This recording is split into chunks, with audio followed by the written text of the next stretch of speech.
Hi, I'm Danielle Todd, and you're listening to None of Us Are Normal. You can't see me right now because this is a podcast, but if you could, you'd see me putting emphatic air quotes around the word normal. Honestly, what does it mean to be normal anyway? Who decides what is or isn't normal for each of us? And why do we all so desperately want to be normal? If you don't know me yet, I'm a Canadian country artist living in Nashville, Tennessee. I'm a wife, a frequenter of my sunroom, a dog mom of two, and as of recently, a podcast host. In my experience as all of these things, I've decided that none of us are normal and that normal is something completely made up that puts limitations around our feelings and experiences. But here's something that's not made up. We all struggle. We all experience sadness sometimes, whether momentary or all-encompassing. We all deserve joy in our lives. No, none of us are air quotes normal, but we're all very, very real. Join me in real conversations with real people who I know and love to discuss mental health, music, and what it means to make the most out of life. These conversations will be equal parts tough and fun. As in anything in life, there are two sides to every coin. I'm happy that you're here, and I hope you enjoy this episode of None of Us Are Normal.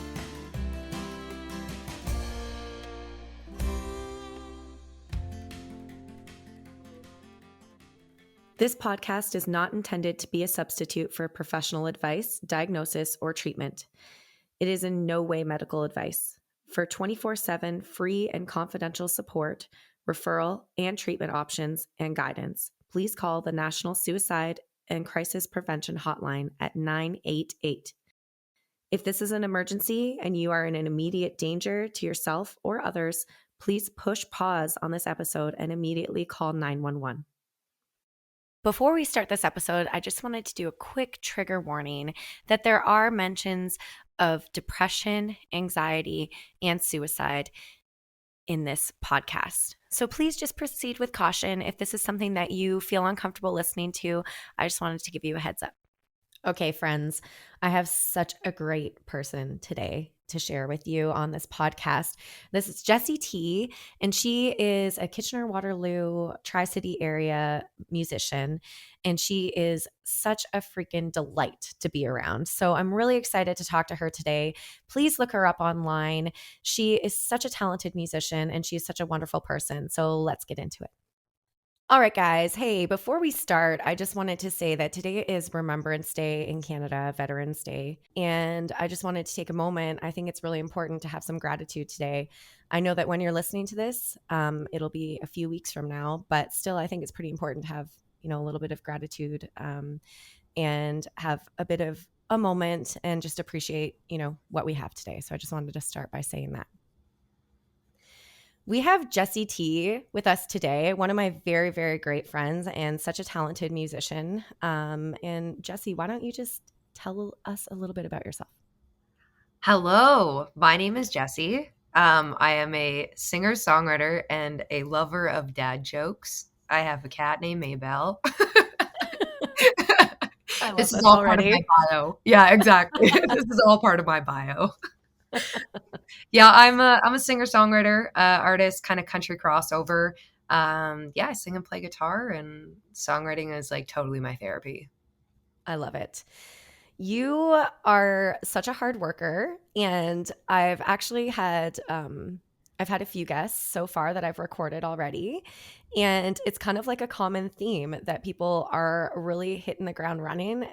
And why don't you just talk about kind of the pressures of the industry? You're in the music industry, so why don't you talk a little bit about the pressures of the industry? Before, when we were off camera, we were kind of talking about a little bit about social media and how your goals have changed in social media and with the pressures of social media. Why don't you just tell us a little bit about all of that? Totally. Well, I think like one of the biggest pressures is just the idea of like perfectionism. And I know that's something that I've always kind of struggled with, and only the last little while have kind of consciously made an effort to break that idea, be it in the content that I post or the songs that I'm writing, or like even the photos that I am kind of promoting as an artist. It's like there's such this idea that you have to be this like glossy, clean, smiley, especially as a female in the industry. And I think it's refreshing. I can say as someone that consumes media as well, when you get something that's more real. So I would definitely say that that's kind of one of the biggest hurdles. And also the idea that as musicians, as artists, as content creators, and all of the hats that we have to wear, there's this idea that we always have to be on. And, we were having a conversation about kind of creating content for socials and how overwhelming that can seem. And it's important to kind of set your goals and stuff like that, but also know when, like, internally your heart needs a break and your body needs a break and your mind needs a break. Um, so yeah, I think kind of all of those things encompassed. Obviously, there's lots of things that are tricky about the industry and lots of things that are really cool, but kind of being mindful on what you need as a person, and then what your business needs and what you can do to kind of assist that. I love that last point that you made, because I feel like so often, and not even just in the music industry, but so often people can't separate themselves from their work and Mhm. what they need. A lot of people identify themselves as their job, Yeah. and especially as musicians or artists or creatives, I feel like we we set goals for ourselves, and if we don't meet them or whatever, it's like you become this big failure in your own mind. And I think it's really a good thing to be like, hang on, this is my job, and this is my life, and I'm happy in my life and living my life, and I'm happy in doing my job, and just kind of separate the two. Yeah. So I kind of love how you brought that up. That's cool. Well, the interesting thing is, like, as musicians, most of us, if not all of us, started doing this because it was something we loved. It was an external part of us aside from our jobs that all of a sudden we made a part of our careers, our lives, our livelihoods, and that becomes kind of an identifiable factor. When people say, "Hey, Jesse, who are you?" Immediately I say I'm a musician, rather than being like, I really like going for walks and hanging out with my family. Like, those aren't things that I think to say. And it's kind of odd because people in, say, other traditional 9 to 5 jobs don't often, like, it's not like you meet Dave at a bar and he goes, "Hi, I'm an accountant." Like, that's not usually the first maybe thing that would come out of people's mouths. But I think as musicians, because this started from a place of love and a place of hobby, that so often we can become our jobs. And hustle culture is alive and well and also still toxic. There's nothing wrong with, like, being a really hard worker and dedicated and putting in a bunch of hours in the day, but I think there's a balance to that. So, hustle culture, because when I see you online and when I talk to you, you are constantly busy all the time, and you're always hustling. So, when did you make that shift, or maybe you're kind of in the process of shifting to, okay, I don't have to only get 3 hours of sleep tonight. I need an actual full 8 hours. Like, when did you kind of start to put your mental and physical health before your job? So I'm still working on that, if I'm being completely honest. But the pandemic was a really big eye opener. The first, like, few days, the first few weeks, I recognized that, like, I didn't gig. And since I started gigging at 17, I basically started playing twice a week. So since 17, I've had anywhere between 2 and 6, 7 gigs a week. And the pandemic hit, and all of a sudden it was like, I who am I? What am I if I'm not this constantly busy being? And I recognized that a lot of my self-worth I actually tied in with the idea of being busy. And it was less about the goals that I wanted to achieve or the music that I wanted to create or the person that I wanted to be, not only for myself, but also, like, my friends and stuff like that. I was so consumed with being busy because that's what I thought my business needed. That's what my future needed, that I didn't have the time to dedicate to myself, to my friends, to my family in the ways that I wanted to show up. So, as horrible as the pandemic was for a bunch of different reasons, I think it was a really important time in my life to kind of recognize that, like, there's nothing wrong with taking space to think and to plan and to kind of create and be intentional about the things that like I do put my energy into. So of course I still get caught up. Like I'm no perfect being, but that was kind of the starting point, I would say.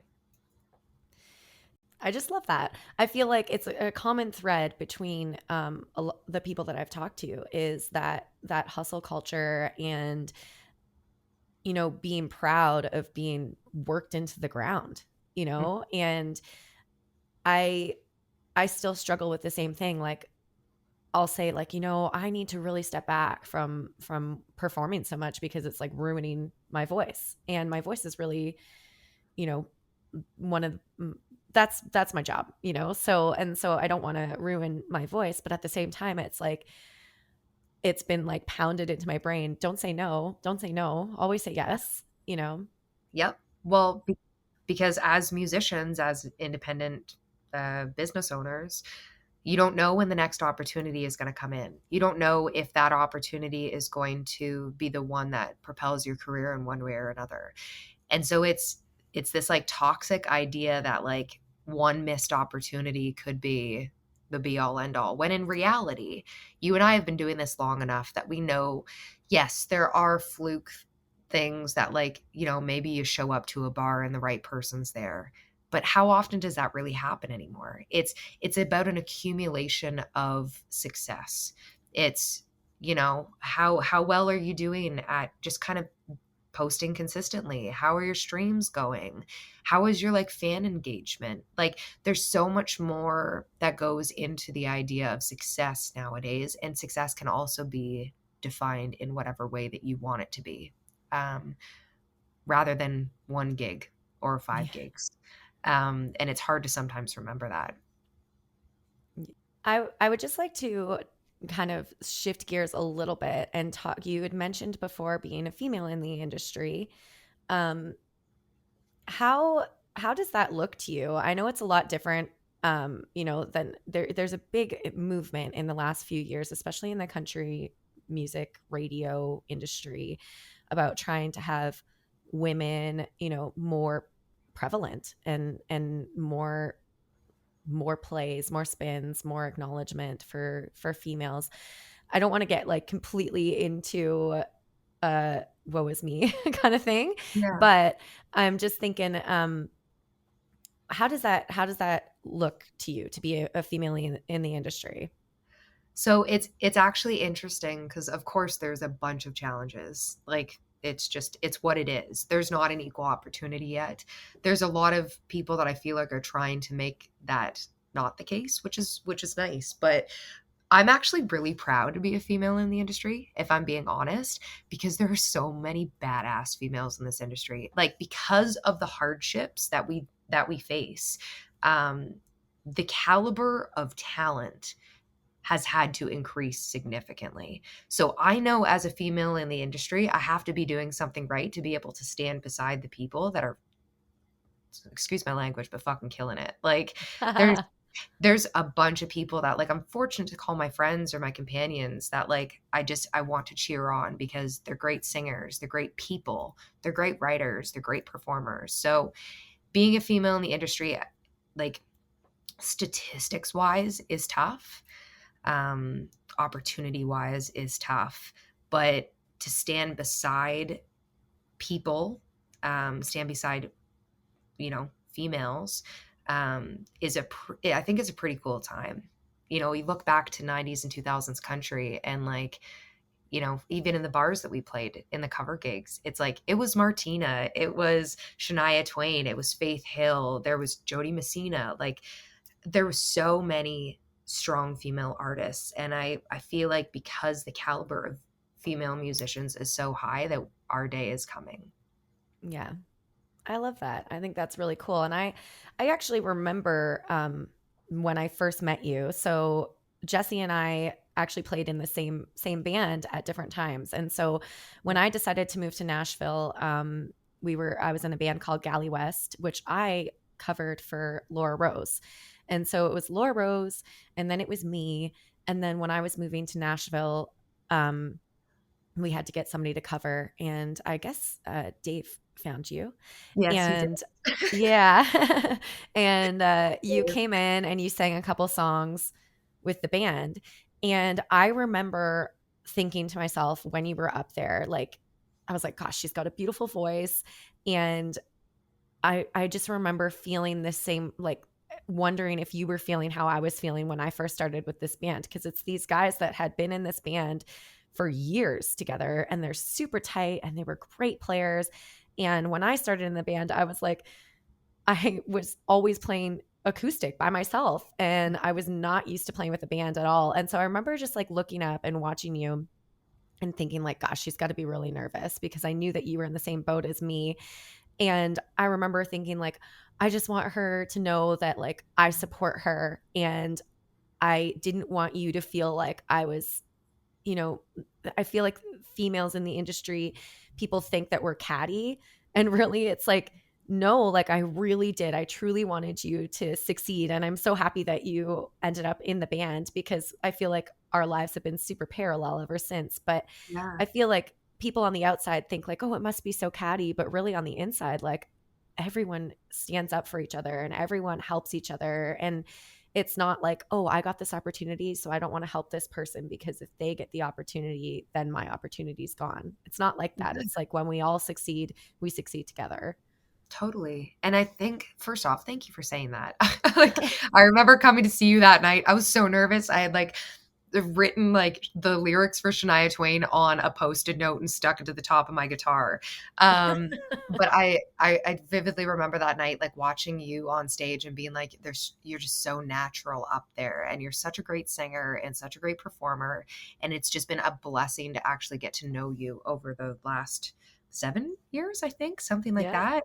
Um, but it's so true with like, especially women, we have this idea that everything is so catty and so competitive and stuff like that. And sure, yeah, that happens sometimes. But the people that do that get weeded out. Or you figure out that that is an insecurity piece and they have to go away for a little while and work on themselves. But there are so many good people in the industry, so many good females, so many good males that are willing to encourage female careers. It's You can get lost focusing on all the negativity, but there's so much positivity too in this thing. And there's a bunch of people that are just like going off of something that they love. Like, that's a pretty friggin' cool thing. Yeah, absolutely. We had talked a couple days ago just about this podcast and what we would actually discuss on here. And you had talked about how you wanted to kind of just grow the mental health conversation in general. And so I've noticed over the last little while that you've been, posting about mental health and that it's something that's important to you. I can see that from online, and I can see that from talking to you before we hit record today. Yeah. So, how did that kind of change for you? And what are the challenges in just being open to talking about it? I know that there's, for lack of a better word, like a stigma in quotations around talking about mental health. And I guess I've just, I don't know, I just like, I hate that so much that there's any stigma. And so I've always tried to be open and talk about it, because I think it's just super important. And what's the big deal? So, Yeah. what kind of challenges have you faced in terms of just switching over to being kind of an advocate for mental health? Um, so it's just kind of like, this is also like a journey that I'm on as well. Like, I don't try and be like a poster child by any means, but I think um there's been enough situations in my life in the last few years that, like, if I didn't constantly check in with my mental health, things would be very different. And I'm okay, because I know that that is now a priority of mine. And I think it's sometimes easy to forget that everybody else is also struggling with certain things. We were having that conversation before as well, that like, especially during the pandemic, I don't know a single person that went into it and came out without something pretty severe happening in their life. So all of us are carrying this backpack of heavy bricks that no one can see. And, a little reminder to be like, hey, check in with yourself today, because I know I had to. That's all I'm trying to do. Now, the real journey started I think it was 2018, 2019, something like that. But there's a great resource here in Canada called the Musicians Clinic of Hamilton and Toronto. And it's a completely free resource for musicians with a doctor referral. Um, and they know what's up. Like, you get to go in and talk to them about struggles within the industry. And I had heard about this through other musicians in the industry. And that was where like my own mental health journey really started. But it came to a peak. I lost one of my really good friends to mental health in January of 2020. And that was kind of a really pivotal moment, I think, in my life, but also um, in my ability and like knowing I have to check in with myself and my friends. So without kind of digging too much more into that, it's just that was kind of a pivotal moment, and I don't want to lose anybody else. Yeah, absolutely. I just wanted to kind of reiterate the fact that with you sharing on your social media, that's the good thing about social media is that actually I never knew about this company that helps musicians. I never knew about this resource until you shared it. And I know it was an unfortunate event that kind of, turned your eye towards mental health. But that's the power of social media. And I'm really grateful that you did share it because I shared it. So I hope that maybe one of my friends that needed it, got the help that they needed through you sharing the resource. Can you tell us a little bit more about that resource? Yeah. So it's called the Musicians Clinic of Canada. They have an office based in Hamilton and one in Toronto. It isn't a helpline. So if you are in, crisis mode, there's helplines definitely available. And maybe that's a good, like, there's a bunch of helplines that I'm sure we could share there.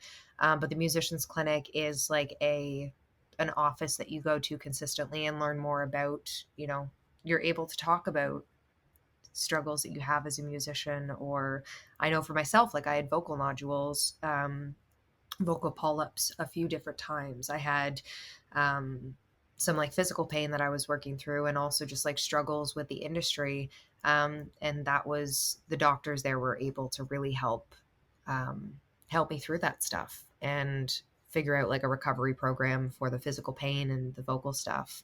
And then kind of give me some resources for, the stuff that was going on in my mind. And I think all of us as creatives feel so deeply. That is one of our blessings, right? We can see a blade of grass growing through a sidewalk and be like, that's so inspirational. Um, but it's also like, oh my God, the blade of grass is growing through the side. Like, we just feel things, I think, a lot more intensely than um, I guess maybe some other folks. I can't speak from them because I am just a creative myself, but that can be a blessing and a curse. And I think just having the conversations with people, opening up, but also like, it is important to make sure that you have the space and availability to do that. Because I think that's another thing, is it's great to be able to be there for other folks, but recognizing that we only have so much gas in the tank, you know? Right. So sharing resources online is a great way to be able to get the word out there, and then have conversations with people that you trust. Now, I know that without going too deeply into anything, I know that you lost your friend and you said that that was a pivotal moment in your life. Mhm. Um,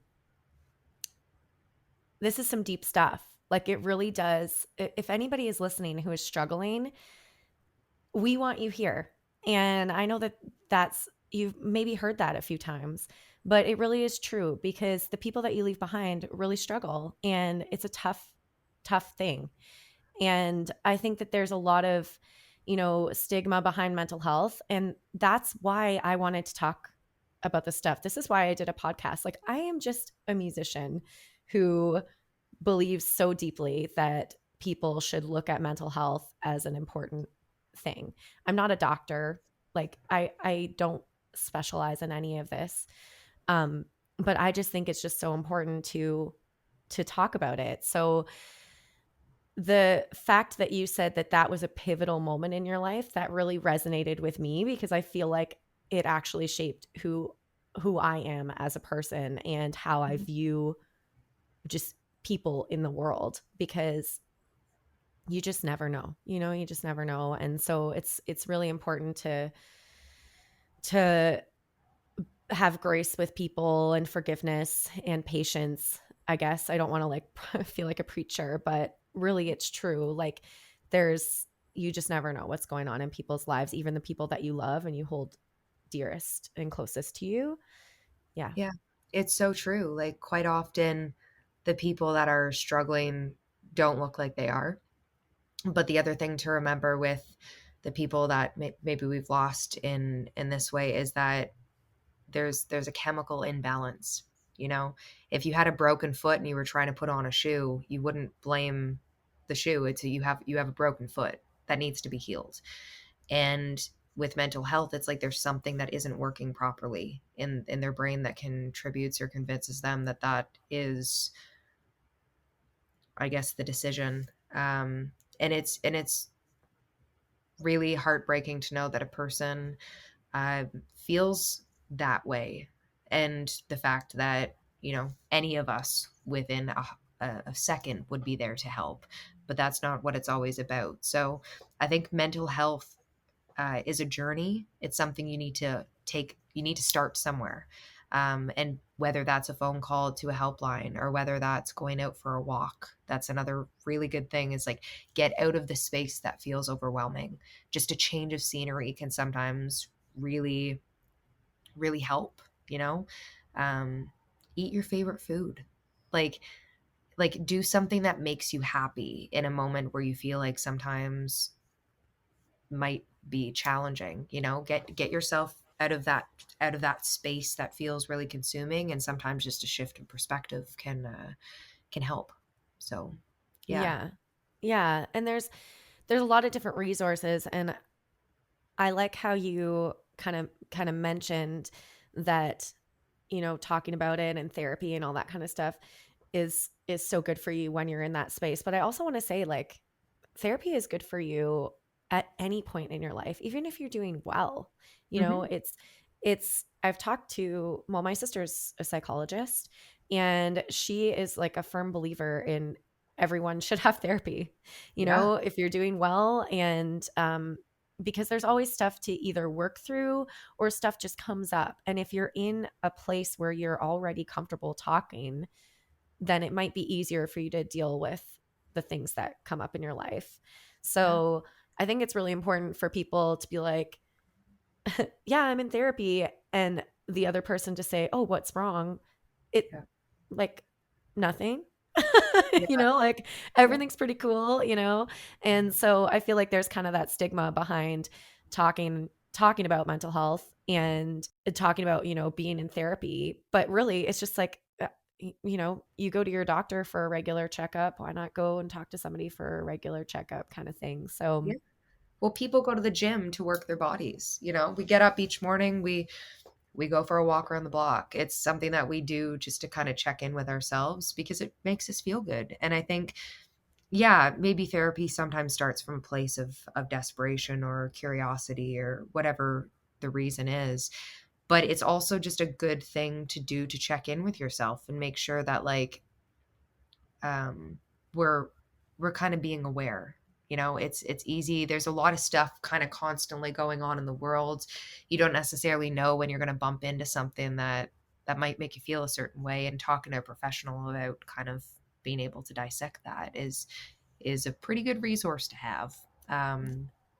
So yeah, I think basically at the end of the day, mental health, I think, is something that affects everybody. And yeah, we just kind of got to get the weird kind of idea that something has to be wrong out of the way to help yourself, kind of thing.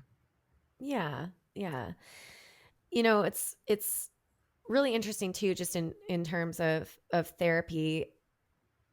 I think that, or counseling, whatever it is, I think that a lot of people might be scared to kind of take that jump into talking to somebody. But people I feel like what people don't realize is they think that you just like go in and you like lay down on a couch and you're like, these are all my problems. And, and they're like, it's just this weird sort of, people just don't know what therapy is all about when they haven't experienced it. And what's really cool about me having a sister who's a psychologist is that I've seen how much work goes into learning about the human brain and learning about, you know, our cognitive function and how we think and how we perceive things. And a lot of times you aren't just going there to talk, you're going there to have somebody work through your thoughts with you. Hmm. And so it's not just about talking, but it's about somebody who's educated in exactly this and saying, hey, I went to school for 10 years and I think maybe there's different perspectives that we can look at here. I'm not a psychologist, so I don't know what they say. Yeah. But yeah, it's important to know that when you're going to a psychologist or a therapist or a counselor or whatever it is, that they went into this industry because they want to help you Yeah. and they know how to help you. And they know when perhaps it's an emergency and maybe you might need a little bit more help. So, or, they know how to work through relationships. So it's really cool to think about therapy as not just like going in and talking about your feelings, but going in and getting help. Like that's what they do. They make your life easier Hmm. for you. Well, and also like you have to, sometimes you're not going to like the first bike you jump on, like sometimes you got to kind of feel out and find a person that really kind of resonates with who you are as a person and what you're looking for in therapy. Because there's some people that are looking for talk therapy, there's some people that are looking for psychotherapy, there's some people that are looking for like an art expression. Like there's a bunch of different kinds, which is something that I only learned a little while ago. But also I remember hearing a saying the one time that you like, as humans, especially our thoughts are only things that we know, which sounds odd. Like give me a chance to explain this. But like when you take thoughts out of your head and show them to somebody else, you're now getting new information. So anything that you're coming up with, like if it's this is the answer to a question that you had, is something that you already kind of had. So sometimes you can't find new answers in your thoughts. So being able to like bounce these kind of recycling thoughts that go on in our head to a different source now gives us new information. Well, I think what you're talking about is like ruminating thoughts, Yeah. right? And so when you wake up and you're thinking about the same thing over and over and over again and you're coming to the same conclusion, if somebody jumps in who is educated in the brain, and how we Yeah. think and thought patterns and stuff like that, they can maybe kind of throw a wrench in that thinking pattern and say like, hey, what about this? Yeah. So, Give us yeah, some new options, right? yeah. So I know in this industry and in a creative industry, or, people view musicians as, writers and songwriters. But what we've been told our whole life is like, hey, you're not just a writer and a songwriter. You're also a model. You're a pretty face and you're youthful and young and exciting. So when you hit a milestone birthday, I know that that can be pretty tough. How do you view age in this industry and how has getting through birthdays and stuff like that changed you? I know that's kind of maybe sounds like a weird question for people who are listening in, but I think musicians and artists and women in general might kind of resonate with your answer. Totally. So I just turned 30 in January. So I'm coming up on 31. Um, and I can tell you the few months leading up to 30 were difficult. They were challenging. And of course, everybody had opinions about how I should feel or how I shouldn't feel or what to do about it. And it was a weird time because I feel like 27 was always an age for me that I thought I was going to be married and starting to have kids. Now, of course, the life path that I had chosen had different dates for me, and that's fine. And I think I eventually came to terms with that. But the idea of being 30 just had such a weight associated with it. And whether people were going to think I was cool or whether I was going to be like, the old lady in the nightclub now. And sure, I sometimes feel like that, but it was really interesting because it might have been the day after I turned 30, if I'm being honest. But all of a sudden, I felt lighter. And it was kind of like I felt reborn. I felt there was a certain amount of coming into my own skin because all of the other ideas that I had leading up to that were me viewing myself through other people's eyes. And it was kind of like, that doesn't really matter. That's been my entire 20s experience, is like, how do other people think of me? How do other people view me? What do they think of the art I create? And because there was such like a heaviness kind of coming into my 30s, it felt like I was kind of reborn and I was allowed to be more of myself than I had ever been before. So, as challenging as it was leading up to that point, I think for myself, it was refreshing. And of course, I'm still in that journey. But I wrote a song about this a little while ago with two very talented country artists, Nicole Ray and Elise Saunders. And it was this idea that I had, and the song's called More Than Just a Number. And the entire premise of the song is how so often in the industry, but also just as women in general, we get associated with being numbers. Our boob size, our waist size, our hip size, how old we are, how many kids we have, how many gray hairs we have, how many hits we've had. Everything is a number. And how many streams we've had. Like we can keep going into this, but it's the idea that we are so much more than numbers we get associated with. And so that will actually be my next single that's coming out, which I'm so excited for, at probably in February. And then I have an album coming out in the new year as well. Oh, I'm so excited. I believe you maybe sent me that song. I think so. Oh, yeah, yeah. Yeah. Okay. I love it. I'm super excited. So you guys should definitely follow Jessie so that you can hear that song because it really is great and I'm super excited about that for you. Um I I feel very similar when I turned 30. I'm a couple years older than Jessie. But when I turned 30, I literally felt like my entire world just like crashed down around me. Like it was so, when I think about it now, it was like so dramatic. Um, it's like I'm 30, my life is over. Like I didn't hit this goal, I didn't hit that goal. And like I just really felt like people are going to look at me differently. My body changed.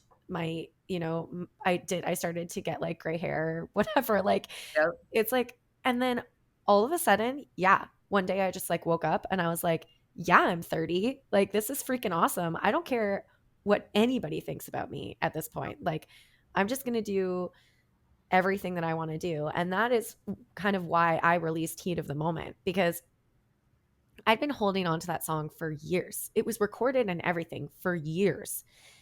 And I didn't release the single because I felt like maybe radio might not like it. And when I turned 30, I was like, you know what? I freaking love this song and I'm going to do what I want. And It's a great song, Danny. well, It's thank you. so good. Thank you. And you know what was awesome is that it did well. It did great on radio and Of radio course. was beautiful. And so that was just a bit of self-doubt. And I guess listening to other things that were on radio at the time, I felt like maybe I didn't fit in with that song, but I fit in. Like, there's so many outlets right now for music. And if if the industry isn't loving my music, I still want to be true to myself. And I think I've had this conversation with you before. You want to be true to yourself because there's going to be somebody out there that's going to find your music that's going to love it because Yeah. that's what we've always done. We've always performed and we've always found and engaged with fans. And so it doesn't just change because you're 30 now. No. And it doesn't just change.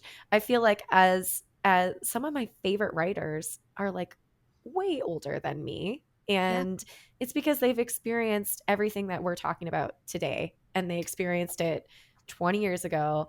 And so anybody listening that's under 30 or that's about to turn 40 or about to turn 50, like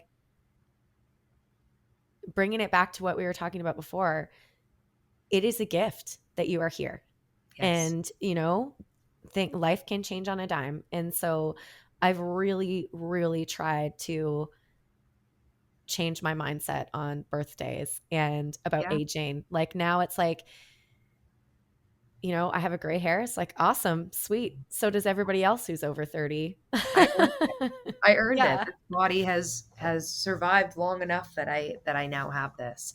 But the idea of like fitting into the industry, I think, is a really relatable one because, of course, that is the goal, right? But the industry is a moving target.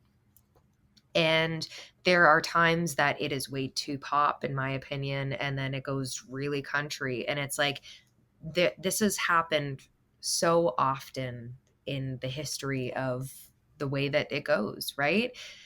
I think the thing is, if we're trying to fit into this idea of what the industry wants for us, we are no longer being ourselves and we're no longer creating for the purpose why, like, what music is for, which is like we should be telling our own stories and not telling our stories so they fit better in someone else's ears, you know? Yeah. Um, so and if I'm thinking about some of my favorite artists, they've just really stayed true to like what they do. And sure, you can like always have influences, but they've stayed true to their stories, to their own thing, and eventually the time comes because they've dedicated long enough to what they're doing that people have kind of jumped on board. And we were even having that conversation with social media beforehand. It's like the idea that once you post a song once, it's like, oh, if I post it again, people are going to unfollow me. They're not going to like it. No, it takes like 50 times before someone goes, oh, wait, I know that song. And you have to be relentless about it in a certain aspect. You have to be proud of what you create. Yeah. And yeah, and you have to be your biggest fan. I think that's what a lot of this industry comes down to is like, are you happy with what you're creating? Can you be a fan of what you're creating and stand behind it? And then give people an opportunity to actually embrace what you're doing. Because sure, the song might be quote unquote old for us by the time it comes out because certain songs have been around for 6 years. Certain songs we've been working on and listening to nonstop for 2 years. But when it comes the time for people to listen to them, and quite often listeners might not understand us, but the song is now old to our ears. So we need to give people the opportunity to fall in love with it the way that we did when it was freshly new. Yeah. I love that. And I also think with age, if you lose a follower because you're posting what you love to do, bye. Yeah. Like if you if if I have a if I have a follower and they followed me and they aren't loving what I'm doing now, that's okay. Like Yeah. it's okay to have, you know, a few less followers because not everyone is going to love what you do. And that is like such a beast in our industry. Like you just want we've grown up to think like everyone needs to love me. Like I need everyone to like me. And I mean, I want everyone to think that maybe I'm a good person, but if they don't Yep. like my music, like that's okay. I don't like everybody's music that I hear either. And so if they want to leave because they don't like what they hear, then go ahead. Like Yeah. that's life. And not everyone's going to love what you're doing. And so it's hard for us to think like I just got to hit this mile mark. I got to hit 10,000 fans or I got to hit 100,000 fans or whatever. And it's like really you just need like 100 devoted fans or 1,000 devoted fans or whatever that saying is. Saying is, um yeah, but like you just need people who are devoted and you're going to find those people because that's all we've done our whole life is find those people. And I know that those people are listening to us right now, yes. and it's not even music that they're listening to, they're just listening to us talk. Mhm. So those fans are out there, and I think with age comes that sort of freeing moment of like I'm going to do what makes me happy. And I just hope that it makes other people happy in the journey. But if it doesn't, then I'm just going to keep creating happiness for myself. Totally. Well, and that's the cool thing with social media too, is it's like, yeah, there's a like, of course we all are aware of the negativities of social media, but the cool thing is as artists, we get to be so much more than just the music we create. We get to be a face, we get to be a voice, we get to be an energy. And all of that are things that we owe it to the people that are on our accounts, and we owe it to ourselves to be fully that online. When I sit down in a room with you, I get to see how funny you are. I get to see how cool you are. I get to see how envious I am of your hair. Like all of these type things. And when I see you online, I get to see all those things too because you're genuinely yourself.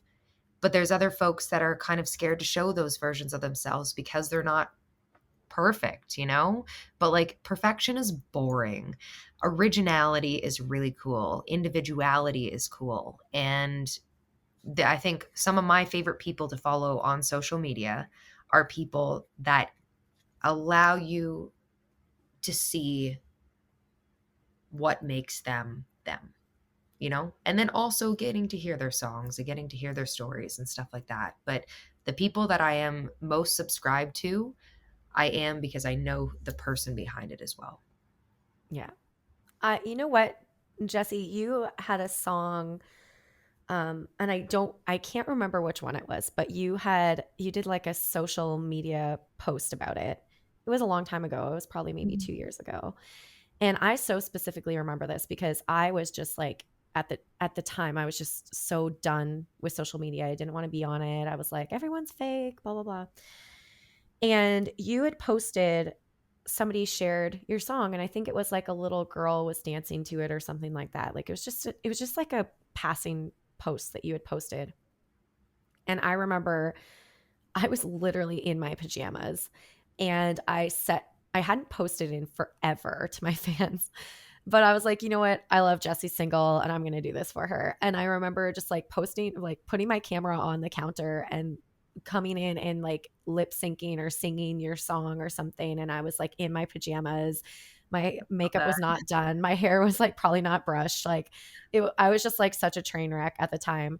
And, I was like, I'm posting it because I don't care. I like posted it, and so many people were like, I love this. It's so good to see you again. And I was like, not expecting that many people to see it, which is kind of probably why I posted it. I was like, yeah, nobody's going to see this.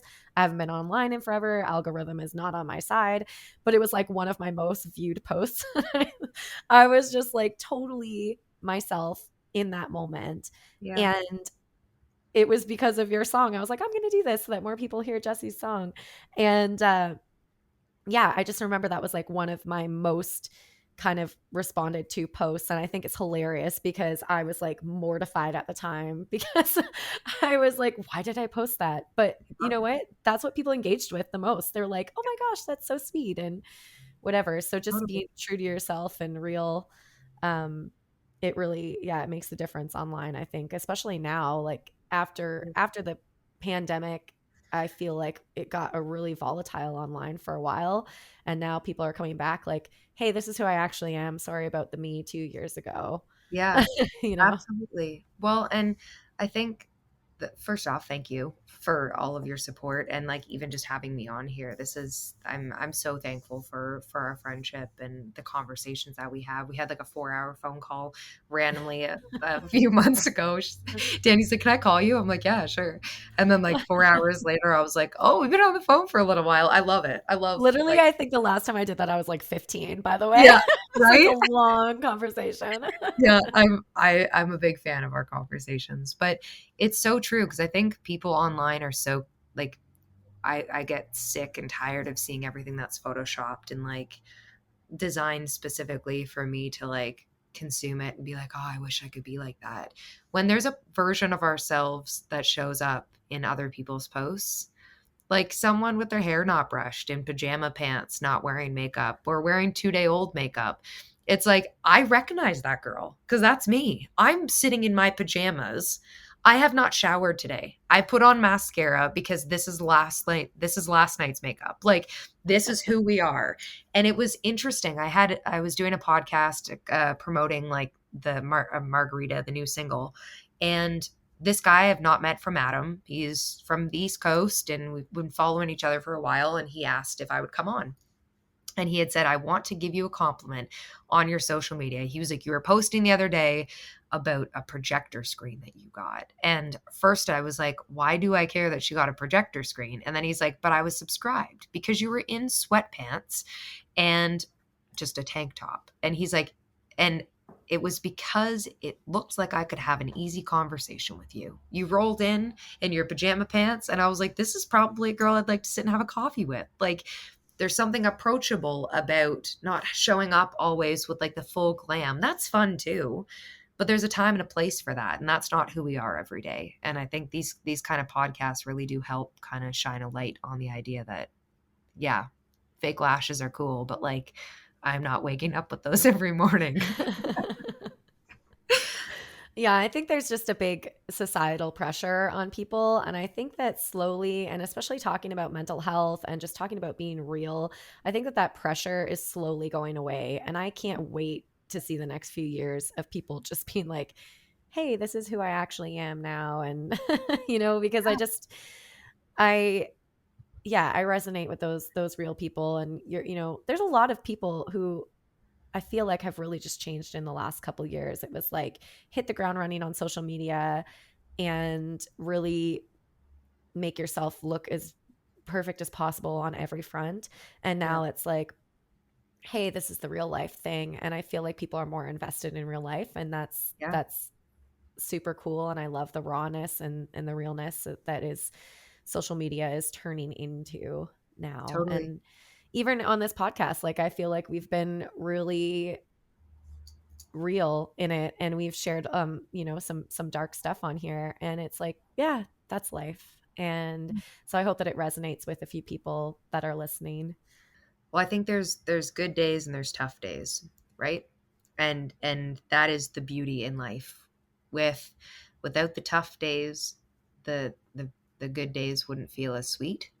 Yes. And of course, we don't want to exist in that space for too long. That's not to say that the good days are or the bad days are good things, but um, it's important to remember that life goes through cycles. Yes. Nothing is stagnant.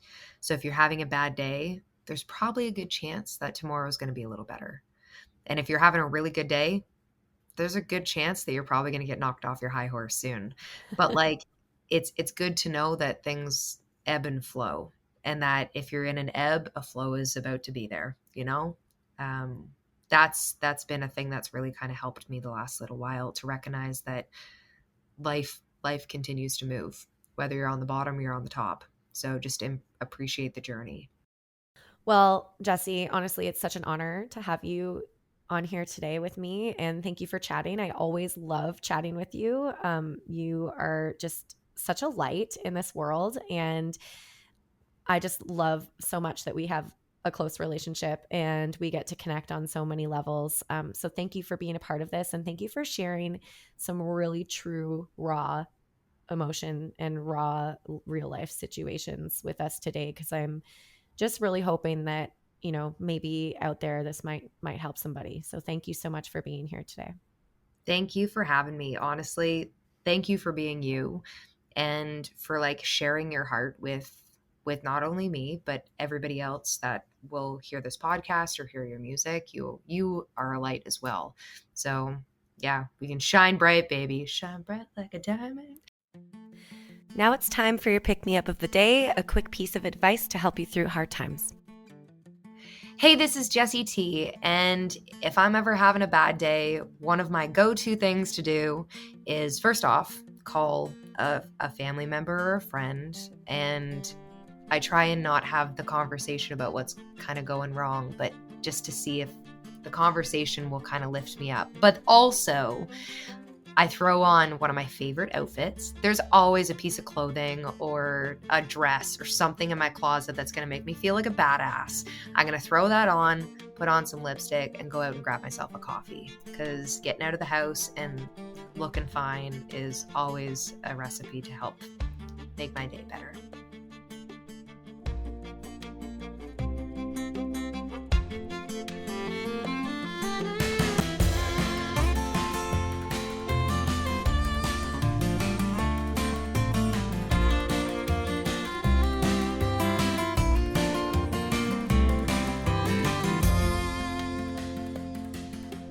Thank you for listening to None of Us Are Normal. Being a human is hard, and I hope hearing from other humans on my show helps you in your own experience.